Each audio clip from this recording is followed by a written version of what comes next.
Hi, Ricardo. This is Michael from bettertoeflscores.com. Thank you for completing a writing practice test, and this is my free TOEFL writing evaluation. So, this is a way of advertising for my courses. If you like the feedback I provide on this practice test, then you might choose to use my TOEFL speaking and writing feedback service over at bettertoeflscores.com. Okay, so let's get the rubrics ready. Okay, I read the essay, and I'm thinking in the three area here. I'm thinking a problem here would be may demonstrate inconsistent facility in sentence formation and word choice. So you have some grammar problems in your writing. I think another one is connection of ideas may be occasionally obscured. Notice it says it has one or more. I think there's two problems you have in this category. So I'm going to give you 20 to 22 points out of 30. Okay, so let's take a look at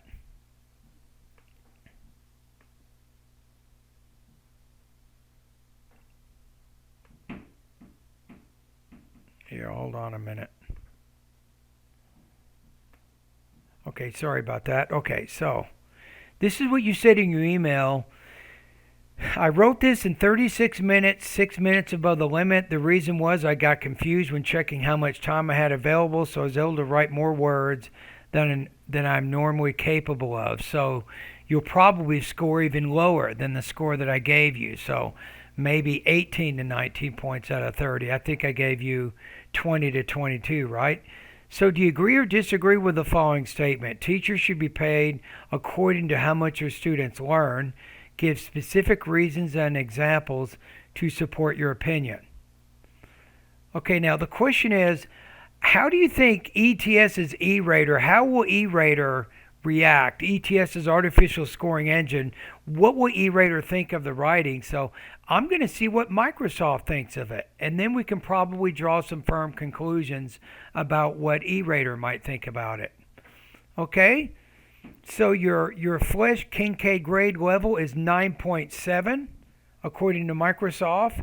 Your characters per word is 4.8, which is a little bit low. You want to try to get closer to 5 on that. And the biggest problem is words per sentence is 16.8. You want to try to have an average length of about 25. So your grade level right now is 9.7. So college level writing is typically around 12 or 13. So it doesn't look good. So I think E-Rater will have a negative opinion of your writing because of your vocabulary level and also your sentence structure or sentence style level. Okay, that's what E-Rater, or at least that's what Microsoft thinks about it. Now, what do I think about it, right? So I don't like this one. It says, notice this really short paragraph here. It's only 53 words. I don't recommend that. You probably went to TOEFL resources and got some tips from them, but this is a very weak introduction. Everything here I have already heard many times, right? You just changed a few words in there, but this is definitely a template here, especially where you say, which I will explore in subsequent paragraphs. Then you also say, I have to admit that my opinion on this matter has been profoundly influenced by my personal experience. Again, I've heard of that before. And what does it do? It does nothing. Watch this. I can replace all of that with two words. I know that you want to write more words, but you don't need to use unnecessary words. You can say, for instance, and then you can take more time to develop your ideas. The other problem is you say to begin with, education is not a competition. Well, how does that connect back to the thesis? Well, the thesis isn't even organized, so it doesn't. And what you're stating here is more of a fact, not an argument. If we go to the next paragraph, it is unlikely to have the same initial conditions for every teacher.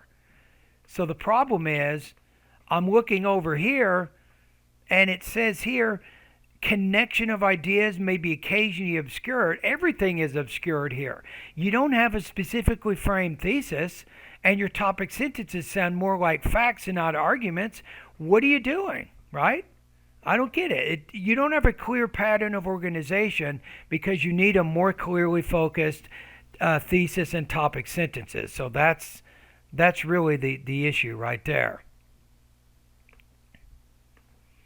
Okay, let's go back here. Another one, you say it's unlikely to have some initial conditions for every teacher. Again, I don't know. What does that mean? If you say paying teachers according to student learning is unfair because teachers have different educational environments, if you state that as a topic, then you have you have an argument and one that connects back to the writing prompt.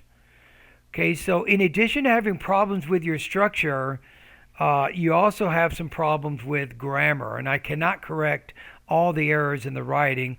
Let's just look at one. Not only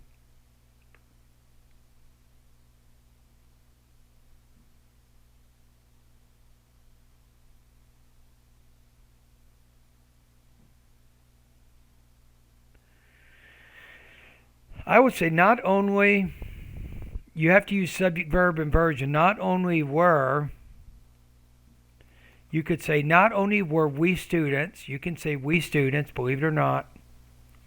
Not only were we students concerned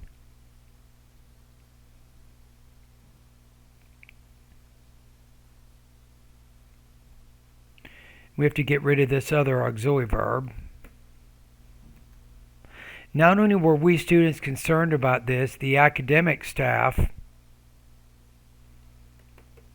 but you want to use but the academic staff too had grave worries. You could probably say something like that. So then to correct it, then you could say something like this. Because our school, you said will, and you can't do that because clearly you're talking about something in the past, right? So not only were we students concerned about this, but the academic staff too had grave worries because our school would be graded as same as the teachers of each subject, right?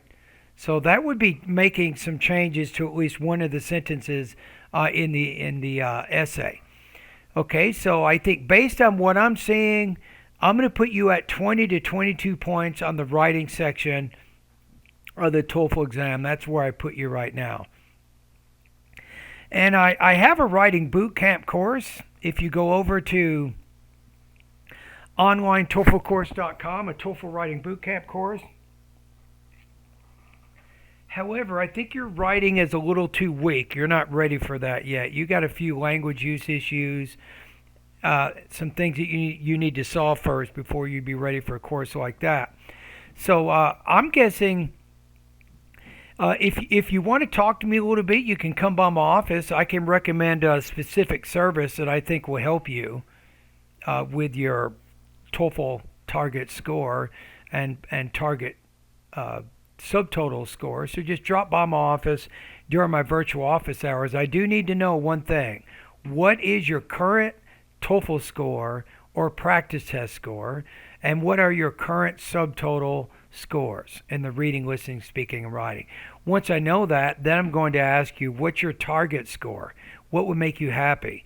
Once you answer those questions, I can recommend the right course for you to help you reach your goals. Once and for all, Ricardo, you don't need to take the TOEFL over and over and over and hope you pass. No, you get a study plan, you go the course, complete the course, take a practice test. If that looks good, then register for another TOEFL exam. Let's just do this one more time only. All right, thank you.